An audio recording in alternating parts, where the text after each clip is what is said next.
مہمان آہستہ آہستہ جا چکے تھے اور وہ نئی نویلی دلہن شائستہ بیگم کے تخت پر سر جھکائے بیٹھی اور شائستہ بیگم اور سعدیہ خانم جلے پیر کی بلی کی طرح پورے گھر میں گھوم رہی تھیں۔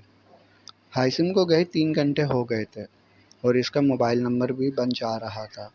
حیا ایک کونے میں سمٹی ہوئی بیٹھی تھی کہ سعدیہ خانم اور شائستہ بیگم کی نفرت بھری نگاہیں اسے اندر سے کاٹ رہی تھیں اور کبھی دیا جمشید کو دیکھ کر اس کا دل مٹھی میں آ جاتا تھا۔ کچھ وقت مزید گزرا کہ دروازہ کھلا اور وہ واپس آ گیا۔ ماتھے پر بکھرے بال اور آنکھوں میں چمکتی نمی اس مسافر کی تکلیف کا پتہ دیتی تھی۔ شائستہ بیگم فوراً سے بیٹے کی طرف بڑھیں۔ کہاں تھے میرے بچے؟ ٹھیک ہو نا تم؟ شائستہ بیگم نے کہا۔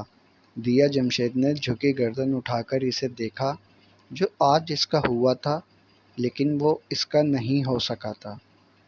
ٹھیک ہوں ماں، اس نے دھیما سا کہا اور حفظ ہو جانے تک حیا کے چہرے کو دیکھا۔ دیا نے اس کی نگاہوں کا تعاقب کیا تو کئی آنسو اس کے گالوں پر بہہ گئے تھے۔ یہ دیکھتے شائستہ بیگم تیزی سے حیا کی طرف بڑھی تھی۔ کون سے جادو ہیں تمہارے پاس جادوگرنی؟ میرا ایک بیٹا کھا گئی، دوسرا بھی مجنوں بنا پھر رہا ہے تمہارے لیے۔ وہ چیخیں تھی۔ حیا ڈر کر پیچھے ہوئی۔ حیا کو کچھ مت کہیں ماں، اس کا کوئی قصور نہیں ہے۔ وہ پہلی بار ماں کے سامنے بولا تھا اور بولا بھی حیا جہانگیر کے لیے تھا تو شائستہ بیگم کا بھڑکنا بنتا تھا۔ آج بتا دو قصور کس کا ہے؟ اس کا نہیں ہے تو قصور کیا میرے ارحم کا تھا جو وہ مر گیا؟ شائستہ بیگم رونے لگی تھی۔ ماں جیسے بھی مرا لیکن مر گیا آپ کا ارحم۔ اب آپ اور میں تڑپ تڑپ کر مر جائیں یا حیا کو تڑپا تڑپا کر مار دیں، ارحم نوید واپس نہیں آئے گا۔ آپ چاہتی ہو حیا جہانگیر مر جائے، لیکن حیا جہانگیر کے مر جانے سے ارحم نوید واپس نہیں آئے گا بلکہ ہائثم نوید بھی مر جائے گا۔ شائستہ بیگم کی زبان کو بریک لگا تھا۔ سعدیہ خانم نے ناگواری سے حیا کو دیکھا۔ دیا جمشید کی آنکھوں سے بہتی رم جم میں بھی تیزی آئی تھی اور حیا، وہ تو گنگ رہ گئی تھی۔ اسے اندازہ ہو رہا تھا کہ وہ شاید ہاشم کو پسند آ گئی ہے، لیکن محبت کی توقع وہ نہیں کرتی تھی۔ وہ ان سب کو ایسے ہی چھوڑ کر تیزی سے اپنے کمرے کی طرف بڑھ گیا تھا۔ حیا بھی اس کے پیچھے ہی کمرے میں گئی تھی اور سرخ جوڑے میں ایک چاند سی لڑکی چہرہ ہاتھوں میں چھپائے پھوٹ پھوٹ کر رو دی تھی۔ تم ٹھیک نہیں ہو ہاشم، یہ لو پانی پیو۔ حیا نے پانی کا گلاس اس کی طرف بڑھایا تھا جسے اس نے کھینچ کر دیوار پر دے مارا۔ کمرے میں کانچ کے ٹکڑے بکھر کر رہ گئے۔ ہاں، نہیں ہوں میں ٹھیک، اور اس کی وجہ تم ہو۔ میں یہ شادی نہیں کرنا چاہتا تھا، وہ جو تم نے چاہا میں آباد ہو جاؤں تو سنو، میں نے ایک اور لڑکی برباد کر دی۔ وہ کن پٹی سہلاتا کرسی پر بیٹھ گیا اور قریب تھا کہ وہ رو پڑتا۔ سب ٹھیک ہو جائے گا، ہم دونوں اچھے دوست تو ہیں نا، اور ہمیشہ رہیں گے۔ اس نے ہائثم کے کندھے پہ ہاتھ رکھا جسے اس نے فوراً سے پہلے جھٹک دیا۔ ارے نہیں چاہیے تمہاری دوستی مجھے، اور تم دوست بالکل بھی اچھی نہیں ہو۔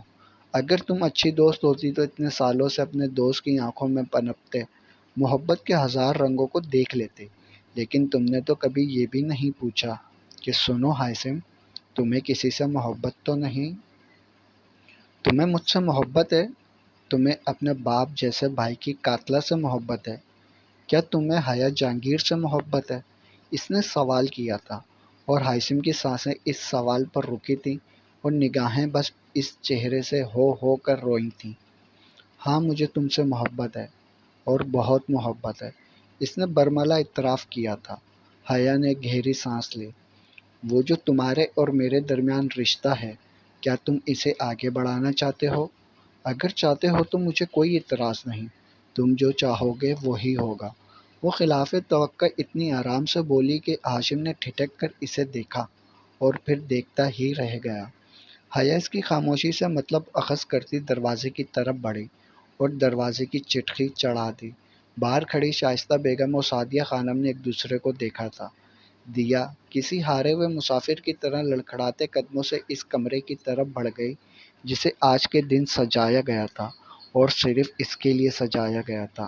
حیا نے دروازہ بند کرنے کے بعد گلے میں ڈالا دوپٹہ اتار کر صوفے پر پھینکا اور کلپ میں لگے بال کھول دیے۔ ہائسم حیرانی سے اسے دیکھا۔ وہ کیا کر رہی تھی یا کہہ رہی تھی، اسے سمجھ نہیں آ رہی تھی۔ تمہارے اور میرے درمیان جو رشتہ ہے میں اسے آگے بڑھانے کو تیار ہوں۔ اگر یوں تمہاری خوشی ہے تو میں انکار نہیں کروں گی۔ اس کی بات ذرا ہائسم کے پلے پڑی تو اس نے بے اختیار اپنی کنپٹی سہلائی اور اٹھ کر صوفے پہ پڑا اس کا دوپٹہ اٹھا کر اس کے کندھے پر ڈالا۔ میری خوشی تمہاری خوشی ہے اور تمہاری خوشی میرے ساتھ میں نہیں ہے۔ میں نے تمہیں کبھی پانے کا سوچا ہی نہیں۔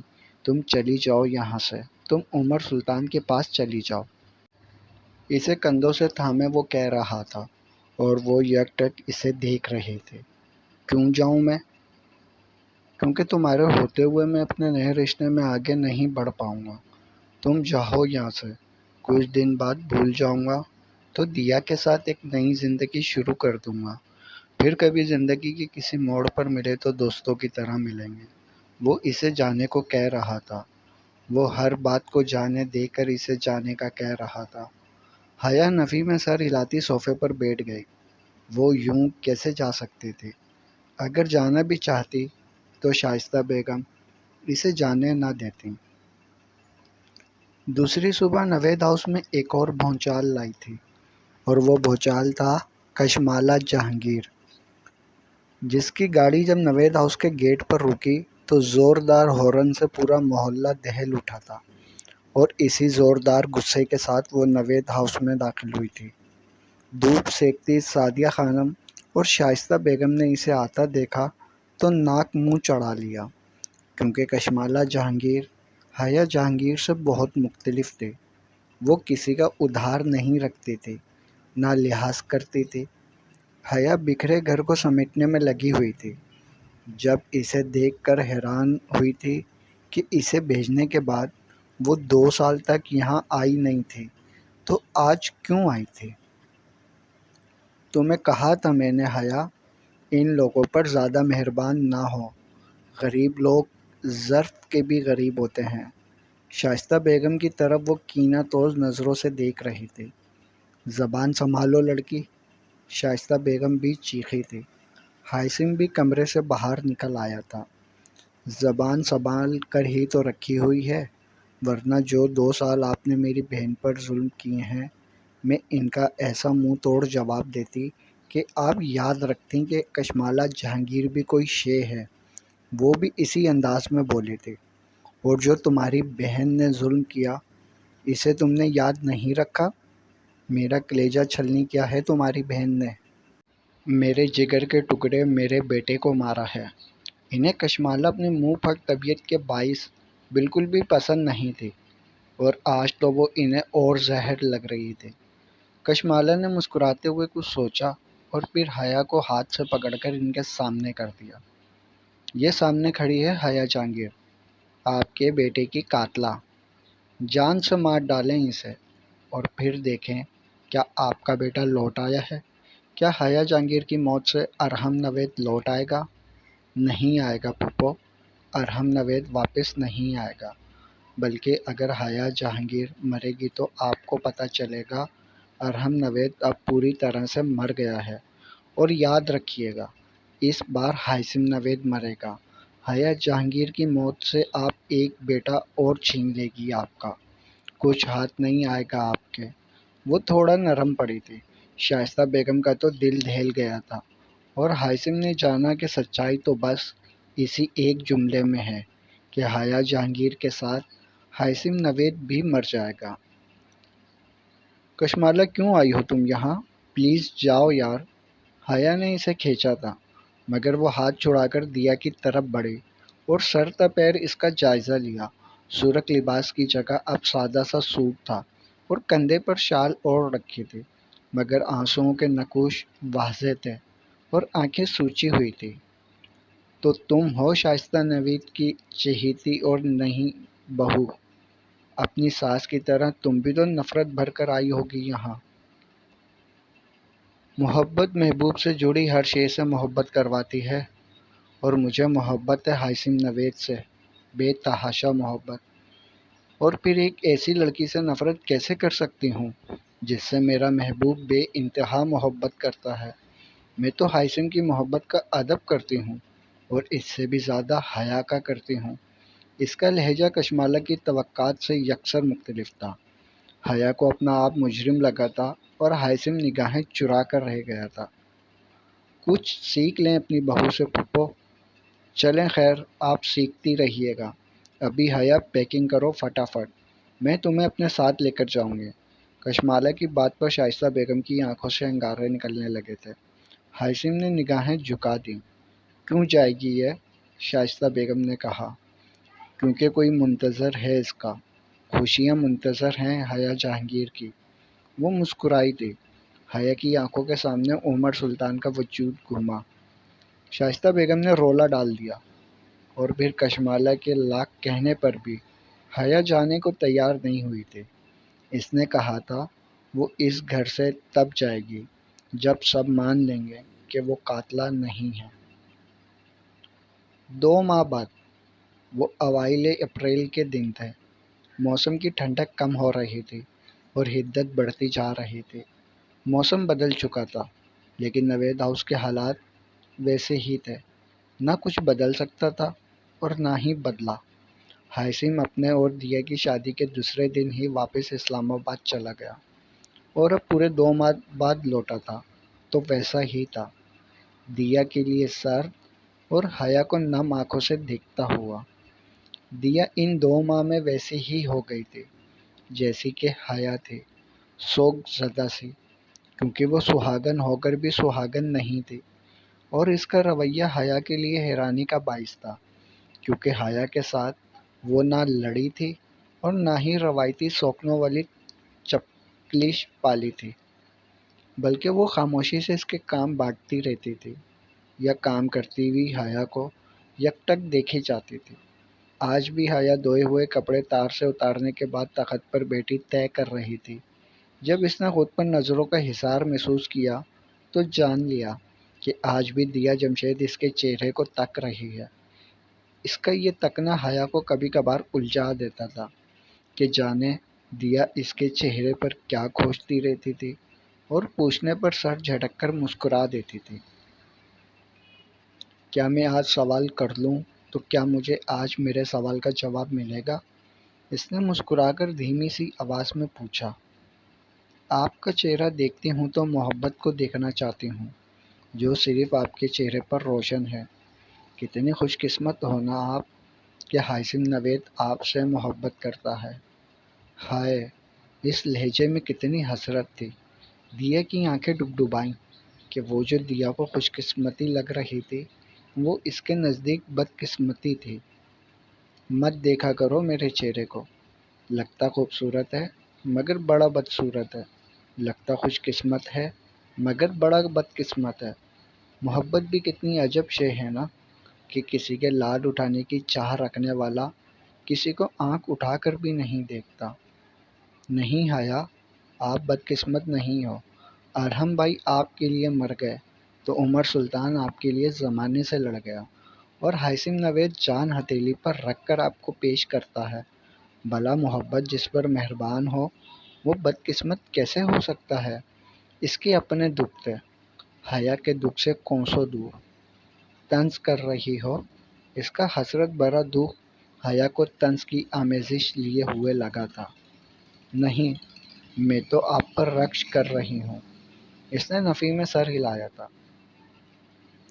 مجھ سے پوچھو محبت جس پر مہربان ہو، اس سے بڑا بدقسمت کوئی نہیں ہے۔ میں محبت کی چاہ نہیں تھی، میں نے بس محبت چاہی تھی اور صرف یہ ایک چاہ لے ڈوبی مجھے محبت لے ڈوبی دیا۔ مجھے خوش قسمت نہ کہو، بڑی تکلیف ہوتی ہے مجھے۔ اس نے تہہ کیے ہوئے کپڑے اٹھائے اور اپنے کمرے میں چلی آئی۔ دروازہ کھولا تو سب سے پہلی نظر بیڈ پر پڑی جہاں وہ سو رہا تھا۔ 2 ماہ بعد کل ہی آیا تھا۔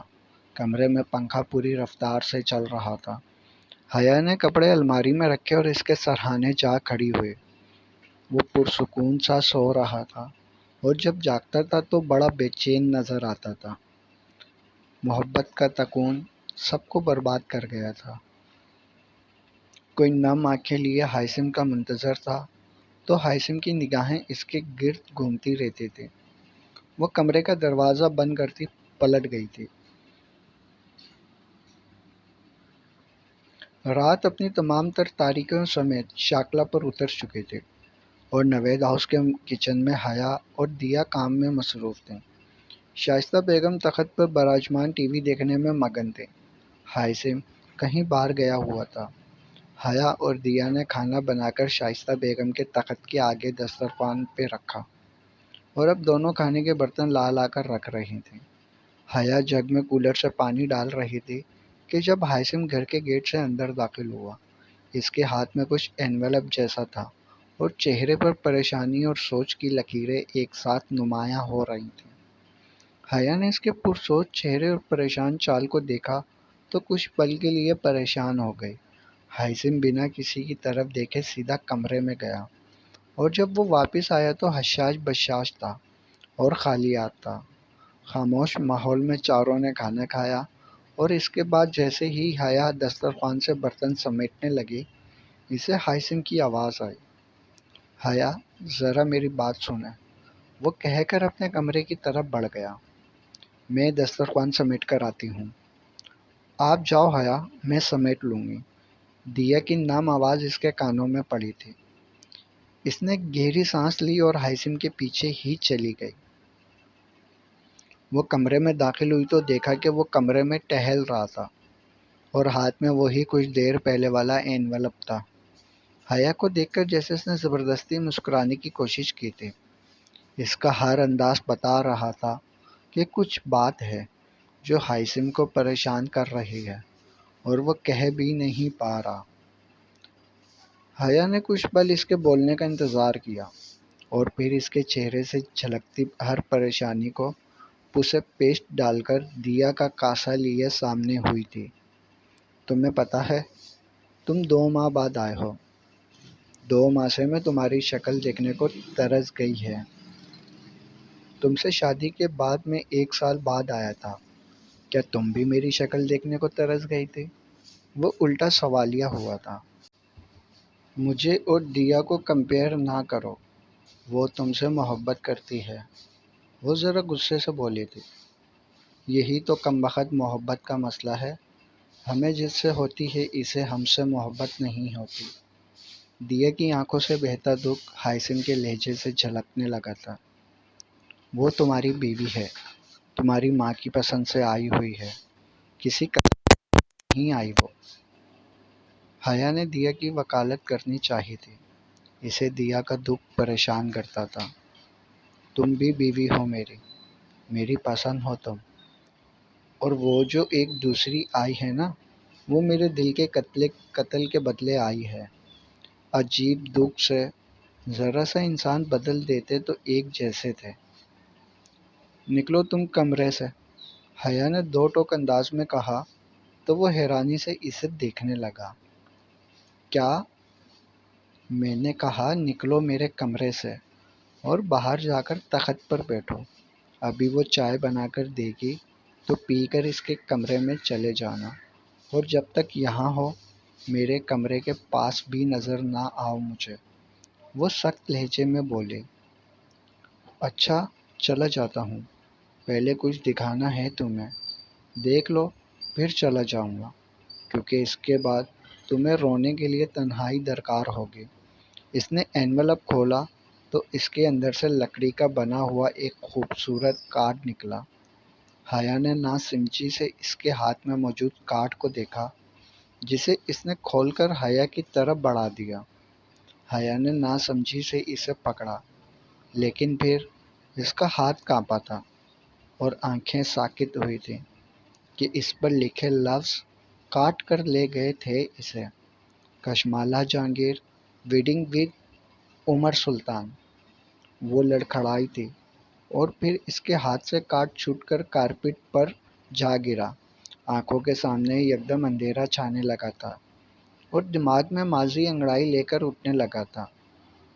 دل میں محبت کی میت پر بین سنائی دیے اور بے یقینی نے آنکھوں سے آنسو بہا دیا۔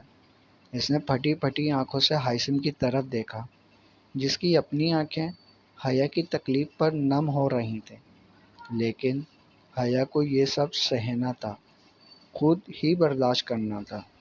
وہ اسے روتا ہوا چھوڑ کر کمرے سے نکل آیا اور شائستہ بیگم کے ساتھ تخت پر بیٹھ گیا۔